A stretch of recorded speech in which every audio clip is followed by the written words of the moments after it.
AFR On Demand is brought to you by Breck Golf. Try Beaver Creek today, just 20 minutes from downtown Baton Rouge in the Zachary area. They've got a PGA Tour driving range, a short game practice area, 30 to 40-yard practice shots. It's a great place to chip and putt and practice if you don't have time for a full round. Book your tee time today, golf.breck.org, golf.breck.org.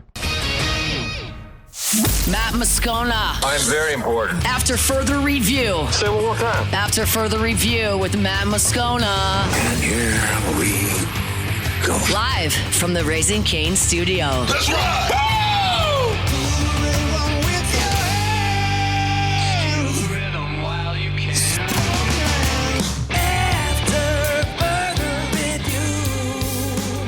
Hour 3 off we go. Welcome aboard. Glad you're with us. AFR, presented by Goodwood Men's Sexual Wellness. I'm Matt.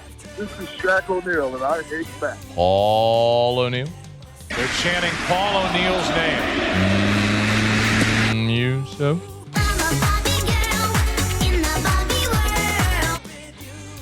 And Mr. Toby Tomplay.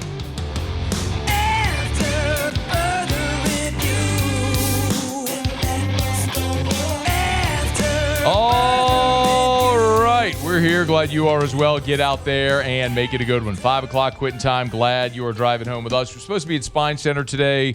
If you were here at the beginning of the show, at a little bit of a bumpy start, just some connectivity issues. So raced back here to studio. We'll look forward to being back at Spine Center soon. As always, we appreciate Dr. McCarthy and Dr. Herod for their trust in us. And I love telling you about that amazing business and all the wonderful people over there. As we often say, put back pain behind you. SpineLA.com, SpineLA.com, SpineLA.com. Locations, 5 different locations across the state. So check them out at SpineLA.com. LSU wrapped up spring practice on Saturday, as you well know, and then a few days after that, Tuesday, Lane Kiffin met with reporters, the spring recap. And so we're going to take some time here on the show each day to sort of unpack everything we saw over those 15 spring practices and the different meetings that we had with Lane Kiffin to look at what we learned and maybe what they still need to work on moving forward. But it was interesting because I did an interview. I've done a couple of interviews here since spring wrapped. I was on Chuck Oliver's show. I was on Locked on SEC with Chris Gordy. I did an interview with a TV station actually in Alabama earlier today. And sometimes I find it interesting. I don't know if you do. Maybe this is just an observation because this is just professionally part of my day often when I go do interviews. I can tell what the narrative or the thought is outside of here based on the line of questioning I get when there's parallels. Meaning, so I go on 3, 4, 5 different shows, and every interview takes its own direction. But when you get asked a similar question by everyone, you know that's part of the narrative nationally. And so this probably isn't going to surprise you, but everyone has asked some form of what is a realistic expectation in year one under Lane Kiffin, which I think is probably a pretty natural it's a natural question. And right, I think most anywhere where there's a new coach, that would be a question. Like if I had someone on the show who covered, let's say we had our buddy John Neighbors who covers Arkansas, and I had John here, and Ryan Silverfield's there. They just finished spring. I'd probably say, John, like, what do y'all think is realistic year one under Silverfield? You know, I mean, I think I'd probably ask the same thing if I was talking to Zach Blackerby from Locked on Auburn. You know, Alex Golish coming in, he's bringing his quarterback, from South Florida, so probably an easier transition offensively. Maybe they have some success. Should they be better? You know, LSU plays Auburn. I think it's a natural question. But the question's a little more complicated with LSU because of the reports of the roster spend being $40 million or north of $40 million, which, by the way, I fully believe is accurate. I do believe this roster, when all is said and done, will exceed $40 million. I believe that. You're never going to get anybody to confirm it on the record. But based on some off-the-record conversations I've had, some looks at contracts that I might have had, like, I do believe it's going to get there. Now, why I think it's hard to give you a definitive hard and fast number is that the way some of these deals are structured, there is a sliding scale, right? If it based on playing time, and maybe I shouldn't say this, but like, for example, Sam Levitt's one where there's a big question, right? He's coming off a serious injury, but there's a number that I think if he plays in every game and is healthy, that number can actually be bigger, or maybe less if he doesn't. So I think it's natural to assume in a lot of these contracts you may have a little bit of a sliding scale based on participation. So Lane Kiffin was asked, it was Garland Gillen asked him at the press conference on Tuesday, with all these reports of $40 million, should you have an expectation of winning a lot when you spent that much money on the roster? And Lane gave about a 2-minute answer, made a pickleball reference, and didn't really answer the question. Kind of answered it, but didn't really. Give a listen. There's a lot that goes into a team, and I'm not confirming or denying numbers. I'm never going to get into numbers up here. But a lot goes into that of making the right team, but then once they're there, also breaks too. Injuries, breaks in games, scheduling's a major part. So much is about wins and losses, which I understand, and this team won this many games. Within that, and within that roster is how do they play together? What breaks do they get? How well does the quarterback play, especially? Because you can do all these things and have these spots, and you'll see it around the country. Look at the draft. There's some teams that have a ton of draft picks, didn't have great quarterback play, and then their record's reflective of it. The record's not reflective of people that don't have a right guard playing well, but have a really good roster around them. So remembering how valuable that position playing is to that. So that's not a recipe. Wins and losses are never ranked by payroll. You got to do a lot of work within that and get the right guys, and they got to mesh together. Unless if you're the Dodgers. And then wins and losses are certainly ranked by payroll. But I understand this point, and I do also think a couple of things he highlighted there. One, namely, was quarterback, right? And you can listen to me say it. It's just never going to carry the weight as hearing Lane say it directly or indirectly. Rightfully so, he's the freaking head coach. But I'm also a guy like a lot of you who has watched a lot of football in my life. I may not be able to go on a whiteboard and draw the most exotic coverages for you defensively, but I, like a lot of you, know what you're looking at. You watch a lot of football. So I go sit there and I watch 20 hours of practice or whatever it is, however many hours of practice we got to watch this spring, and I can look at the two quarterbacks that played and go,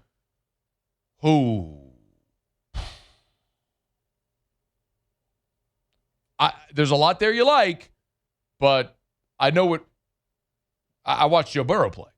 I watched Jaden Daniels win a Heisman. I also watched Max Johnson and TJ Finley. Those guys got some ability. That ain't what it looks like. Yeah. So you better hope Sam Levitt is right if you want to achieve the things that you think you can achieve with the $40 million roster. So that was part of it, starting about quarterbacks. And he wasn't done, by the way. This is the same answer. We just broke it in two instead of giving you a 2-minute long Lane Kiffin manifesto. But this is the second half of that answer. Scheduling is so much more important than people think. And who you play, what time do you play, is their quarterback happen to be out that week, or around the country? It's just different than the NFL. I saw the thing somebody sent me where you got teams playing where they play their entire conference schedule and play 5 to 9 draft picks on the whole schedule. We play that in one game. So that's a big difference. I know it's been a topic discussion why they need to figure out how to change the value of schedule and how much that means, because I joke and I say to you and I are whatever, pickleball partners or tennis, whatever it is. We can schedule in this room of all these teams and pick those teams over there, and we can go 12-0. We're the same team. We go play them and play the same games. We might be 8-4. So it's just our sport hasn't figured that out, and I feel like basketball has. College football hasn't figured. It's, by the way, he also just said it's who you play, but he said what time you play him. But it's the thing that I say forever. It's who you play and when and where you play him. Of course, schedule matters. But basketball hasn't necessarily figured it out. They just have an expansive enough postseason to where you're going to be represented if you're good enough. College football hasn't gotten there yet. We get to a 2014 playoff. We're going to be there, and I can't wait for that day to happen. But as far as the schedule, I could not agree more. And I think the thing you're going to hear me say pretty consistently between now and September is October feels really manageable for LSU. If they can get through September unscathed, they're going to get to November with everything to play for. But November is brutal. They open up against Clemson, and LSU is an 11.5-point early favorite over Clemson. Remember, they're replacing basically everything from a team that was 7-6. Then you play Louisiana Tech, and then you're at Ole Miss. We told you a day ago the new line is out, and LSU's actually favored in that game against Ole Miss on the road, and I think they should be because coaching matters, and you can't remove the entire offensive coaching staff from Ole Miss and think that they're just going to chug along. That's just not real. Then you come home against A&M. A&M was a playoff team a year ago. They boat raced you in your stadium. I think that game is very different this year. Remember, LSU was actually leading that game at halftime before they just completely collapsed. Anyway, you get tough games, but if you get through September unscathed, I think you make it through October just fine. McNeese, at Kentucky, Mississippi State, at Auburn. I think if you get through that, you're 8-0. But then November is just brutal. It's Bama, Texas, at Tennessee, at Arkansas. And we'll see what those teams look like by the end of the season.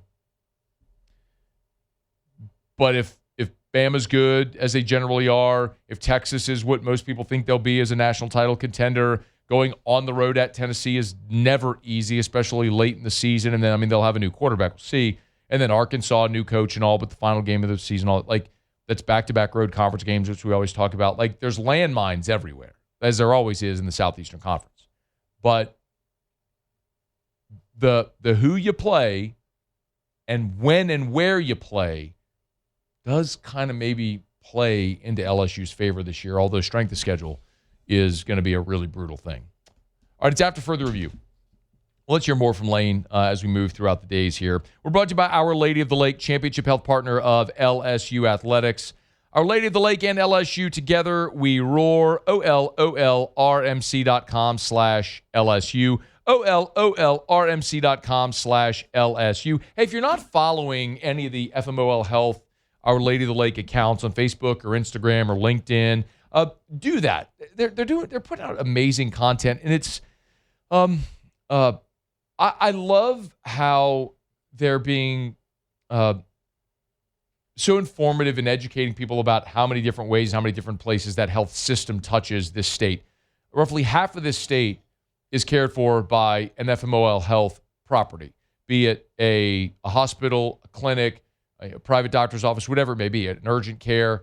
Our Lady of the Lake is, and FMOL Health, is synonymous with healthcare in our state, in our region, and of course, they're the championship health partner of LSU Athletics. So learn more, OLOLRMC.com/LSU. Our Lady of the Lake and LSU, together we roar. All right, y'all, brought to you here every Wednesday by our friends over at Goodwood Men's Sexual Wellness. We're going to knock out a quick break, come back, and we'll talk a little bit with Mike Triplett from New Orleans.football. I want to get Mike's thoughts on the draft, which Saints undrafted free agents he thinks has a shot to make the team, and what about the futures of veterans Cam Jordan and Alvin Kamara? We'll knock that around with Mike when we come back on AFR. After further review. Pretty excited, man. I'm going to make my way over to Renaissance Baton Rouge for lunch tomorrow. Going to hang out with David, GM over there at Renaissance Baton Rouge. Tallulah is unveiling and rolling out a new menu. And so I'm going to go get the samples. He said, come hungry. I usually eat a small lunch, but maybe it'll be the only meal I eat tomorrow. But anyway, I'm excited to get over there and try the new menu items at Tallulah. I have told you about Tallulah inside of Renaissance Baton Rouge for a long time now. Remember, and as a matter of fact, how about this? Come join me. Come hang out. I think I'm going to 11:30. So come around lunchtime. If you've ever wanted to try Tallulah, you've heard me talk about it. It's casual, upscale dining experience inside of Renaissance Baton Rouge.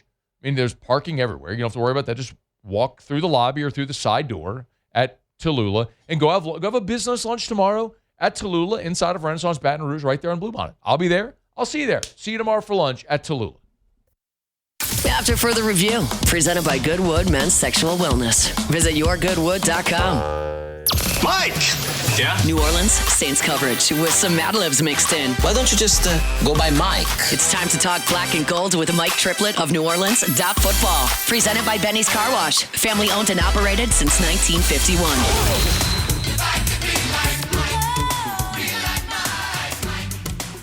Been a minute. Mike, how are you, man? Doing good. How are you? Doing awesome. What did you think of the Saints draft? I liked it. They made every pick. That was my favorite part. I actually turned one of their picks into a bonus, adding a player to it. So 2 straight years they added 9 new guys, and that's a team that needed to do that. I was a little scared during the day they might try to trade up and get too cute. I'm glad they didn't. I was happy. That made me extra happy that they just made every pick. It made it feel like a bonus. We didn't get to talk to you before the draft, and I was I'm glad you started there about making all the picks, because one of the questions I had, I'd love your insight here, is if they needed to make 8 picks, because a lot of times, Mike, if you may not have 8 roster spots for grabs. So it's like, they made 9 picks a year ago. Like, do they need to make that many? So can you maybe elaborate? Do you feel like they still need that much? Yeah. When I say that, I'm talking about really first and second round picks is what I care about. Once you get into the third round, definitely once you get into the day 3 picks, I don't care if you package those to move up.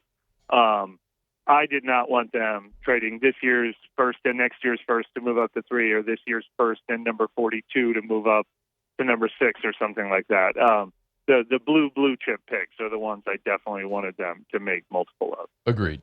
Okay, was there a position, it seems to be a consensus here, but I'm curious if you agree, was there a position that maybe you think they should have addressed higher that they didn't?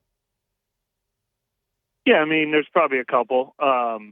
Edge rusher, you could have argued, was their number 1 need, and maybe Tyree Wilson helps fill that, but not the same way that, Reuben Bain or R. Mason Thomas might have, and then the secondary, that star nickelback job that Alontae Taylor had. They don't have a clear answer for that, but so in the second round they go defensive tackle, the third round they go tight end. They didn't seem like as big of needs, but they were all needs. I mean, it's going to take multiple drafts and multiple dips into free agency to cover everything they needed to do. It was a real substantial rebuild. Mike, do you think they're good on the outside with Kool-Aid and Quincy Riley? I would like those to be my second and third best cornerbacks in my secondary. So if they had put Caleb Downs on the inside, if he had been their first-round draft pick, I would have liked the way that trio felt. I don't like Kool-Aid being he's my number 1, and he's got to be a number 1, and Quincy Riley being my number 2, and he's got to be a number 2, and then Julian Blackmon being the star, and he's got to work. Feels like you wish you could move every one of those guys down a slot, but I do like them. Yeah. Man, you and I are agreeing a lot, Mike. Like almost identical. It feels like everybody at corner just moved up a chair, right? It's like, could you just move down a chair and put like Mansour Delane in first? What's amazing is that's how I felt about the receiving core too, and it just takes one more piece to make you feel better about everyone. When Chris Olave is like a co-number 1 and Devon Bailey is a 3 and Jalen Polk is a 4, all of a sudden you really like the receiving core. You just didn't like it when Olave was the 1 and Bailey was the 2 and Polk was the 3. Both those positions are one guy short. Mike Triplett. Or were. Noted AFR fan, Mike Triplett, out here listening, just parroting everything I say. No, but in all seriousness, it is, I think, what's interesting, Mike, to be able to take an evaluation of this and to see how people I respect feel about this. I think you and I feel very similarly. So you said were, so I'm assuming you're very good with the amount of draft capital they put into the receiver group in the draft? Yeah, no question. I mean, Jordan Tyson alone made me feel better about the group. And then Bryce Lance being a lottery ticket. I think drawing a blank. Is it Barry Brown? Probably a kick returner only. I mean, maybe they have some plays for him on the offense, but I don't think he's competing for one of the top 4 receiver spots early on. But yeah, I like the depth, but it's mostly about the fact that Olave, Tyson, and Vele as the top 3, and then all those other guys, competing for depth spots. That makes me feel better about it. But yeah, maybe Bryce Lance will be a real find. He's certainly an exciting guy to get on day 3 of the draft. Barry and Brown is the way I've said it. Like, he's Courtney Roby. He was your 6th receiver, but really he was your gunner and your returner, and that's what Brown will be if he makes the team. He's at Mike Triplett, NewOrleans.football. Mike, every year, I'm curious your thoughts on this. Every year, some UDFA is going to make the team. It happens every year. Yeah. But it's also an interesting thing because we live in this world now in college football where the smaller school guys don't stay at smaller schools. They enter the portal and they go play at bigger schools. Yeah. So I don't know. That was crazy in the draft numbers. I mean, I thought it was a misprint. I thought somebody was making up the number, especially since the Saints took a guy from North Dakota State. It was like less than 20 guys that had come from schools of that size in the entire draft. Crazy. When they took Lance, that was the first FCS player off the board. Crazy. Right? But it's illustrative of what's happening in college football. If you're a good I mentioned like A.J. Halsey, the LSU safety, New Mexico State to Houston to LSU. That's what you see. Like, he's not getting drafted out of New Mexico State anymore. He's getting drafted out of LSU. And you see that multiplied 1,000 times over. There's not 1,000 players drafted, but you understand what I mean. So are there UDFAs that the Saints sign that you think are intriguing or maybe have a shot? Yeah, definitely. Even though the number one might be the kicker from Texas, but which doesn't count. We had him on the show. Look, we had him on the show an hour ago. Yeah. There you go. Did he sell you? He fascinating guy. Grew up playing soccer. He's got a twin. Both of his brothers kick collegiately as well. But that's another one, Mike. He walked on at Oklahoma State, went to Texas State where he had a better opportunity, was a Groza finalist, and then entered the portal because he knew he could make money. And admittedly, he's from the Austin area, so he went and kicked in his hometown and kicked for Texas and made some money. And now he's got a shot. Interesting guy. Yeah, there you go. Look at that detail. His dog barked during the interview. He's married. His wife was a gymnast, although he said she wasn't an athlete, and then was like, well, she was a gymnast. I'm like, no, that counts. Probably a better athlete than you, Mason Shipley. Especially LSU people appreciate the importance of that. Absolutely. No, look, Mike Heldman from Central Michigan really intrigues me. But then again, was he beating up on guys because there's no talent left at those levels of football? I mean, it's impossible to say. But, I mean, those guys are still going to emerge. It is hilarious, though, that, I mean, the Saints' greatest success has come from the return specialists that they find from the smallest schools that you've never heard of. And this time they go for the guy who's from LSU and returned 6 kicks for touchdowns in the SEC. It's like, even they've stopped trying to look under every rock, and they let someone else look under the rocks for them. Certainly consolidates scouting. There's no doubt about it. Is there a couple more for you? Mike Triplett's with us, NewOrleans.football. Where you started, Mike, you were saying like you're glad with how they did it. They made their 8 picks. They did move up. It almost feels like they're behaving like a mature, responsible organization. And maybe that's just this front office recognizing that they are and acknowledging they are in a rebuild. Like, you're around this team you've covered this team for, 20 years. Like, do you sense a different approach here in the last, say, 18 months? Yeah, I mean, I think without question, there's a different approach. The trade for Jalen Polk last year, the way they were using guys like Danny Stutzman and Isaiah Stallbird and guys getting their Quincy Riley getting them their snaps last year. I think definitely in that sense, the fact that they have not traded up in a draft 2 straight years now, after they did it 2 or 3 times every year before that. And there's no question.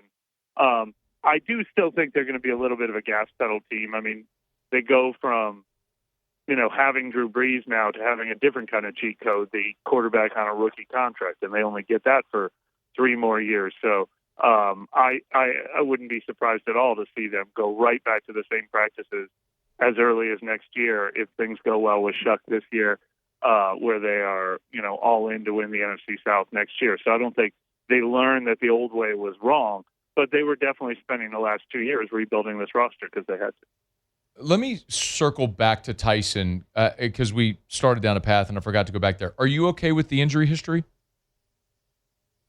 I mean, I know it sounds weird to trust the Saints on this, but because they've been so burned on injuries and everything before, but they know how important that pick was. They know, you got to get it right. As I said, it's their highest draft pick in 18 years. And they, Mickey Loomis said it, but I also believe them. They want to eliminate as much risk and as much question marks as possible with that pick. There was a Caleb Downs available. There was a Reuben Bain available. There were a lot of great players available. So the fact that they were aware of his injury history and they decided that they felt comfortable taking him somewhat makes me feel comfortable about it. It seems like there's some explanations for it. We asked him that night. He listed all the things he was going to do, from the massage to the diet habits to, having identified that it was partly a hip issue and that, he's going to have to stretch and get his hips the right way and not put too much stress on the hamstring, all that kind of stuff. They put their entire livelihoods into researching that. I don't think they're just like, bet it all on black, I don't know, man. I mean, yeah. I mean, they did trade I up. know, They did trade up for Marcus Davenport, fam. I mean, we've seen crazier things from this organization, but I hear you. Hey, in adding Jennings and Wilson post draft, do you think that means the end for Cam Jordan? I don't think the offer is off the table for Cam Jordan to come back. And I don't know if those guys are so good that Cam is going to be like, well, there's no room for me anymore on this team. He probably has a confidence that he can beat them out. So I still think it's at least 40% possible he comes back, if not 50-50. But he's stayed away and rebuffed their offer longer than I expected in the first place. So I can't say for sure. Maybe he's had enough time to realize he doesn't need to be back. I don't know. I really don't know. Did you see today where we know that they flirted with Kayvon Thibodeau, couldn't get a deal done, but Caleb Von Chasson today was on a show or a podcast or somewhere on social media and said that the Saints had offered. He rejected. I think it was 3 years, $40 million. He rejected an offer from New Orleans. I mean, it seemed, Mike. I always say actions speak louder than words. I mean, the Saints are clearly looking to fortify that position everywhere they can, and it's not Cam Jordan. Right. Well, that's why. I mean, I think Cam Jordan has an offer to be a part of the team, but not to be their, starting or number. He's not getting offered starter money, and maybe not even first guy up in the rotation money. He's probably being offered backup money that he doesn't think is appropriate, and that's why he hasn't signed the deal yet. Yeah. He's Mike Triplett, NewOrleans.football. Get him at Mike Triplett. Are you going to be bored for a little while? Impossible. I mean, rookie minicamp's a week away, and then there's always OTAs and stuff like that. I'm just thinking when we're going to be able to do some schedule will come out. We'll talk about that. Yeah. Just thinking when we're going to be able to do Mad Libs. That's all. Yeah. We are entering that time of the offseason. I don't mind it. I like a little refresher. Okay. All right. Well, I'll have my people call your people, and by that I mean I'll have Muso text you, and we'll plan and we'll have you do Mad Libs at some point. Sounds wonderful. All right. We appreciate the time. Thanks as always. Thanks for having me. All right. At Mike Triplett is where you get him on Twitter, X, whatever you want to call it. NewOrleans.football. We're brought to you by the Williamson Eye Center, 924-2020, 924-2020. If you want to see 2020, you know what to do. Call 924-2020. I was over there at Spine Center earlier today, and the same building, the second floor is the Williamson Eye Center. Spine Center's on third floor, Williamson Eye Center's on the second floor. So you can go in there, knock out two things at once. Go get your back checked at Spine Center. Go right downstairs, get your eyes checked at Williamson Eye Center. Remember, it's eye care, eyewear, and eye surgery.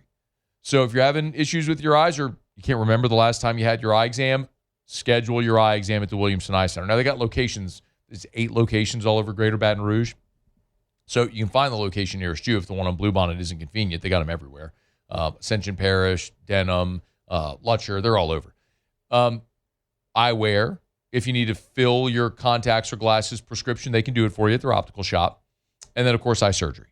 You want to get rid of the contacts and glasses forever, the Williamson Eye Center, they're the best. Schedule a consultation with Dr. Blake Williamson. Call 924-2020, 924-2020, 924-2020, or WilliamsonI.com. All right, y'all, it's AFR. Been rolling along. Glad to have you rolling along with us here on this, Hump Day edition of AFR presented by Goodwood Men's Sexual Wellness. Let me knock on a break. As I mentioned, I do want to get you a quick update on a few things I've heard about the LSU men's basketball roster, how that's all going. And, we got disoriented as we started the show because of our flips. So there's a couple other things I want to check the box before we get to Jimmy for Auto Lock. So stay with us. A lot still to do here on AFR. After further review. Okay, tomorrow is the deadline. If you're a procrastinator, it's okay. Some of you are. It's fine. But tomorrow's the deadline to enter for the Gordon's Grads laptop giveaway. Been telling you about it for weeks now.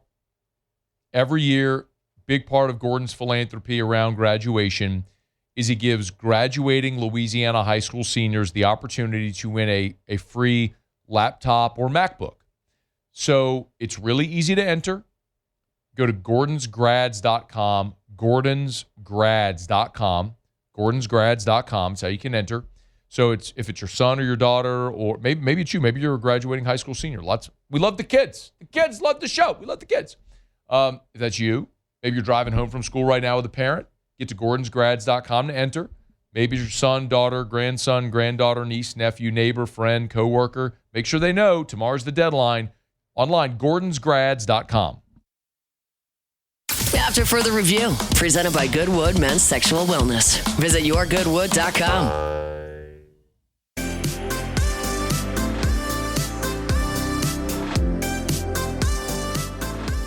Yeah, we got a lot of positive news. He will be just fine. So I don't know what that means for this weekend, but he is A-okay. And that was, tied for first best part of my day today with the performance of the team tonight. That was Jay Johnson talking about Case and Evans. So we'll see if Evans might be available this weekend. Again, he said he hadn't pitched in 5 days or so. I think I'm complete speculation on my part. Probably unlikely that he throws Friday. We'll see if you can get him going and get something out of him this weekend, which would be great. But if not, what they do on Friday, I would just assume if Evans doesn't go, you just move Schmidt up a day. But you need to sweep. You can't sweep if you don't win Friday. Schmidt's going to give you the best chance to win Friday. So he'd move up a day in the rotation, but we'll see if that's what they elect to do. The other thing, too, is Zach Cowan gave you 4 innings on Tuesday night.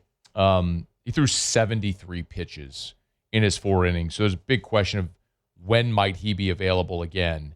And Jay did clarify that he was asked if Cowan's going to be available the weekend.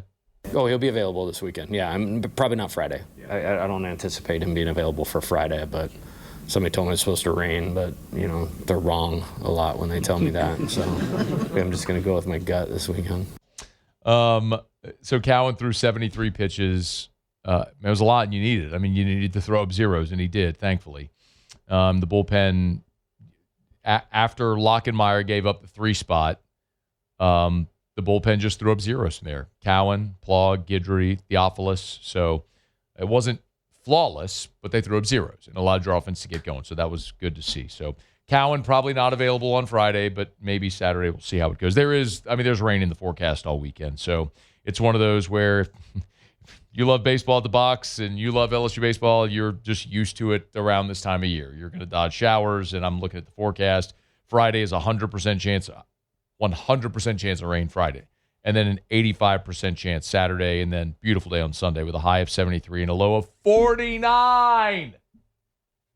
It's May. Should be illegal. I'm tired of bringing my jackets back out. Go away. Give me 95 and humid. I'm ready to sweat when I walk outdoors to get the mail. I'm ready to go swim every day and drink tequila by my pool. I'm tired of temperatures with the first digit in the 4. The only time I should ever see that is when I get in my cold plunge every morning. And then I should just walk outside and start sweating immediately. We're brought to you by Supper Club. Hey, Mother's Day is a week from Sunday.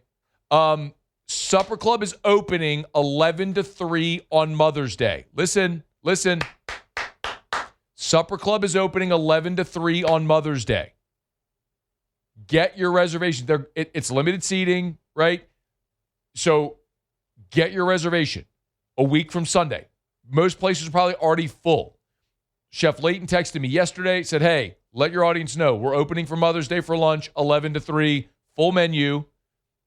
But, hell, it may already be full. If you're interested and you don't have lunch yet for Mom on Mother's Day, book Supper Club. Do it now. SupperClubBTR.com, SupperClubBTR.com, SupperClubBTR.com. Take care of Mom on Mother's Day. Bring her to Supper Club. Get your reservations. Also, I'll remind you, the Kobe beef, I'm going to keep checking with Chef Layton. Actually, had an AFR listener text me yesterday, went to Supper Club, tried the Kobe beef, and saw Lane Kiffin at Supper Club last night. If you missed it, Lane Kiffin did, in fact, tweet a photo and share on his Instagram a photo of the menu from Supper Club. So everybody goes there. It's just the best. As Lane Kiffin might say, it's just different. This is the photo that Lane shared. Paul, if you want to pull that up. It was a photo of the menu that Lane shared. Go see there, Supper Club. Take Mom to Supper Club. Go hang out at Supper Club. Actually, just got reservations at Supper Club for the 12th. I'll be there on Tuesday, the 12th, having dinner with some friends and some clients. So never a bad night, any night of the week. SupperClubBTR.com. SupperClubBTR.com. Real quick, so there's been this question about LSU basketball. Because they have one player on the roster right now. I know Mo Diabate, we should all be excited about him. You've been really solid SEC contributor, Bama, Kentucky, and now at LSU. But Will Wade's got to fill a roster. Well, Saturday I was at the NIL gala in the indoor facility, and all the coaches really were there. Most of the coaches were there. Jay wasn't there, obviously, because they were playing a road series. But Will Wade wasn't there, and it was curious. And so I kind of there was a lot of basketball staff there. So I did ask, why Will wasn't there. I was looking forward to I hadn't talked to him since the press conference when he was introduced. I was looking forward to seeing our bud, and I was told he was in Istanbul recruiting, and so that's why Will wasn't there. He's halfway around the world recruiting, and so I think you might have some international flair on the LSU team. But I was also told in no uncertain terms that he is crushing the portal right now. I think sometimes, and if you follow recruiting, you know this, you have players committed silently that haven't announced. That happens a lot. Because people go about their schedules and processes in different ways and whatever. But suffice to say, based on some of the conversations I had Saturday at the NIL gala, I think Will Wade's doing just fine. I think he's doing just fine with this roster right now.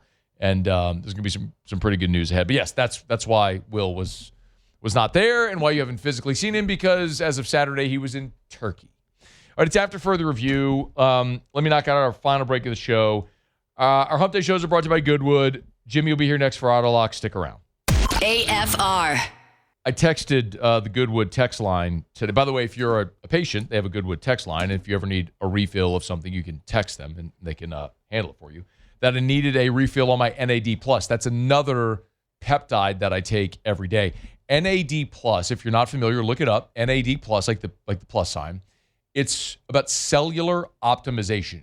It literally, at the cellular level, recreates and makes your cells younger. So if you want a more youthful look, if you want abundant energy, NAD Plus is an amazing way. If you've heard people talk about peptides, listen, I get it. Everyone is being you're being bashed over the head with peptides. I'm telling you as someone who has taken peptides for a long time about peptides. Go to Goodwood, have a conversation. They can explain all that you need to know and how you can live your optimal life. YourGoodwood.com. After further review, presented by Goodwood Men's Sexual Wellness. Visit YourGoodwood.com.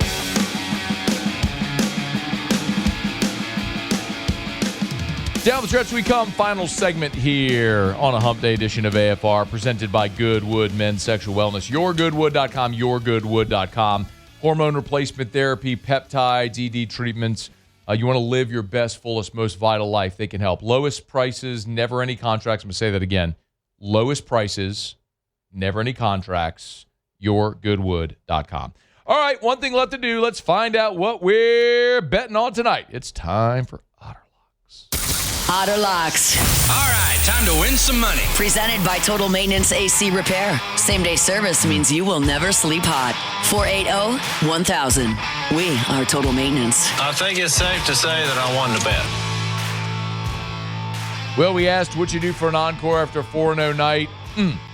Stubbed our toe. But we're back with a vengeance tonight, Otter. How are you? Good, man. Yeah, a little 3-4 night. Not good. So we'll try and improve upon that. What do you think Brennan Sorsby's on tonight? First pitch is the ball. Second pitch is a strike. Hey, do you think? Hey, real talk. I don't want to go too long here because I want to get to the picks. But do you? This is speculative. But do you think he's actually addicted to gambling? Maybe so. Okay. Maybe so. It just seems like very normal gambling behavior. Like I look at, I know a lot of people who love to sports bet, but like I look at it as addictive behavior if you're like taking money out of your kid's college fund to go. No, I understand. You know. I mean, look, some of these bets when he's betting the balls and strikes are like $1 and $2.50. Right. I get that, but I mean they are hammered over and over about not gambling. Yeah. Student athletes. I mean, over and over. That is old as dirt. They're warned and warned and warned and warned. So there's posters up, there's signs. I mean, there's just so much. I mean, there's not a student athlete that could say, I didn't really know. No, it's just so. Anyway, hey, man, LSU dodged a bullet, so let's leave it at that. No doubt. Yeah. All right, sorry. Yeah. Go ahead. All right, let's go to the NBA, and we've been on this matchup a lot. It's a 1 versus 8, but this is not a typical 1 versus 8. I brought this up to Charlie on this Daily Show. Didn't realize it, but Orlando actually had a higher win total before the season started than Detroit. So that kind of gives you an indication of what kind of disappointment they are this year. It's up to 11 some places, plus 10.5. We're going with the Magic. Even without Wagner, he's going to be out tonight. But then it's just a bad matchup for Detroit. I'm a little worried that this could get ugly with maybe Orlando exhaling with a 3-1 lead. But I'll maintain. I'll stay with the matchup issue for Detroit. That's a big number in this one. All right, the late one tonight. This has moved a little bit. We had the Rockets plus 4.5. I hate that Kevin Durant is not playing again tonight, so they depend on him so much. But it's one of those deals where you're facing elimination. So this line is flipped 8 points from game 2. 8 points. So 9 points if you got down on it earlier. So that's way too much here. Gives the Rockets first game of 5 that the Lakers are actually favored in. So we're going to take the Rockets into points. So a couple of dogs right there after we won on the 2 favorites last night in the NBA. To the Major League Baseball, a couple of them trying to avoid sweeping Pittsburgh. So this is already underway. And the outstanding rookie for Pittsburgh, Bubba Chandler, on the hill for the Pirates. It's up to 145 right now. I'm not sure if I'd lay that or not. That's up to you as an individual. But we got them minus 130. And then we got Arizona. Arizona with their best pitcher throwing tonight, Eduardo Rodriguez, the hero for Venezuela on the start of that championship game, threw the ball so well for Venezuela. Eduardo Rodriguez, big pitching advantage against Brandon Stroke in the Milwaukee Brewers. So Pittsburgh, Arizona, and then the Magic and the Rockets. All right, Otter, where are you tomorrow? We are at the original walk-ons. We're getting ready, man. What a historic weekend for the tennis teams. The men and women, both hosting regionals. Danny Bryan of the men will be joining us in public. Of course, Gallucci, who does a seminar on Friday night for the Derby. He'll have all of his Derby picks as well. So, and Matt Humans, his Derby picks as well. So we're getting into that Derby mode. Matt, I'll be gone tomorrow. Derby weekend, so I'm taking Friday off. So I'll submit the picks. But we will have wall-to-wall Chris Lucero, Michael Baychuk, and others with their Derby picks on Friday from Rufino's. Celebrate good 1 times. minute remaining. Thank you, Otter. All right, my man. See ya. Yeah, it's after further review. Brought to you by Relief Windows, reliefwindows.com. Windows, doors, siding, shutters, and shades. But as Brandon always says, number one product is customer service. It's not just a line. Call Relief Windows, you'll get it. You will understand immediately because Brandon will go to the end of the earth to make a customer happy. It's just the way that they do business. They will never take $1 from you until they're done and you're thrilled. Who else does that? They take all the financial risk up front. It's the way they do business. It's why you do business with the best. It's Relief Windows.